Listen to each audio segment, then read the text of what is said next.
નમસ્કાર મિત્રો, સ્વાગત છે આપ સૌનો અમારી યુટ્યુબ ચેનલમાં। તો મિત્રો, હાલની આપણે વેધર અપડેટની વાત કરીએ તો હવામાનમાં એકાએક પલટો આવશે અને રાજ્યના અલગ અલગ ભાગોની અંદર વેસ્ટર્ન ડિસ્ટર્બન્સની અસરના કારણે બનશે આવું, તેમજ આ વિસ્તારો થઈ જાવ સાવધાન।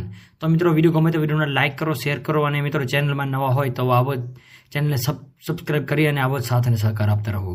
તો મિત્રો, હાલની આપણે વાત કરીએ તો વેધર અપડેટની વાત કરીએ તો હવામાનમાં પલટો આવવાની સાથે સાથે ઉત્તર ભારતના અલગ અલગ ભાગોની અંદર ગરમીનો પારો વધવા પામ્યો છે એવું હાલ અનુમાન લગાવવામાં આવી રહ્યું છે। આ સાથે સાથે વેસ્ટર્ન ડિસ્ટર્બન્સની અસરના ભાગરૂપે રાજ્યના અલગ અલગ ભાગોની અંદર કમોસમી વરસાદની આગાહી પણ વ્યક્ત કરવામાં આવી રહી છે। તેમજ મિત્રો, બીજી બાજુ વાત કરીએ તો હોળી નિમિત્તે પણ દેશભરના અલગ અલગ રાજ્યોની અંદર અમુક અંશે કમોસમી વરસાદની ચેતવણી પણ જાહેર કરવામાં આવી છે। તેમજ મિત્રો, બીજી બાજુ અલગ અલગ ભાગોની અંદર રાતના વિસ્તારથી લઈને આપણે વાત કરીએ તો કમોસમી વરસાદની આગાહી સાથે ધૂળની ડમરીઓ પણ ઉડવાની શક્યતાઓ જે છે એ અમુક અંશે દેખાઈ રહી છે। તેમજ મિત્રો, જેમની સમગ્ર નવી અપડેટ આવતી જશે એમાં મેં તમને જણાવતા રહીશું। આ સાથે સાથે મિત્રો, આપણે વાત કરીએ તો આગામી 5 દિવસ દરમિયાન ઉત્તર પશ્ચિમ ભારતના મહત્તમ વિસ્તારોની અંદર જે છે એ મહત્તમ તાપમાનની આપણે વાત કરીએ તો 3 થી 5 ડિગ્રી સેલ્સિયસ વધવાની શક્યતાઓ પણ હાલ વ્યક્ત કરવામાં આવી રહી છે।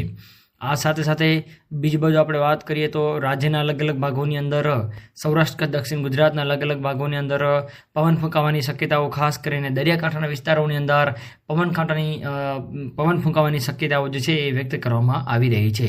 તેમજ મિત્રો, દેશના અલગ અલગ ભાગોની આપણે વાત કરીએ તો દરિયાકાંઠાના વિસ્તારોની અંદર 20 થી 30 કિલોમીટર પ્રતિ કલાકની ઝડપે પવનો ફૂંકાવાની પણ હાલ જે છે એ શક્યતાઓ વ્યક્ત કરવામાં આવી રહી છે। જેની અંદર મિત્રો, બીજી બાજુ આપણે વાત કરીએ તો સેલ્સિયસમાં પણ 2-3 ડિગ્રીનો વધારો જોવા મળશે અને ગરમીમાં પણ વધારો જોવા મળશે। તેમાં આગ્રા, મથુરા, અલીગઢ, અમેઠી, બાગપત, બલીજા, બાંદા, બસ્તી, ઇટાવા, ફૈઝાબાદ, હમીરપુર, મેટીપુર, મેરઠ, મિર્ઝાપુર, મુરાદાબાદ અને સીતપાપુરની અંદર અમુક અંશે આ વિસ્તારનો સમાવેશ થઈ શકે છે। આ સાથે સાથે 15 થી 20 કિલોમીટર પ્રતિ કલાકની ઝડપે પવનો ફૂંકાવાની શક્યતાઓ, તેમજ અમુક રાજ્યોની અંદર જે છે એ સ્વચ્છ વાતાવરણ પણ જોવા મળે એવું પણ હાલ અનુમાન લગાવવામાં આવી રહ્યું છે। તો મિત્રો, વિડીયો ગમે તો વિડીયોને લાઇક કરો, શેર કરો, કોમેન્ટ કરો અને આવો જ સાથ અને સહકાર પણ આપતા રહો। તો મિત્રો, આપ સૌનો ખૂબ ખૂબ આભાર।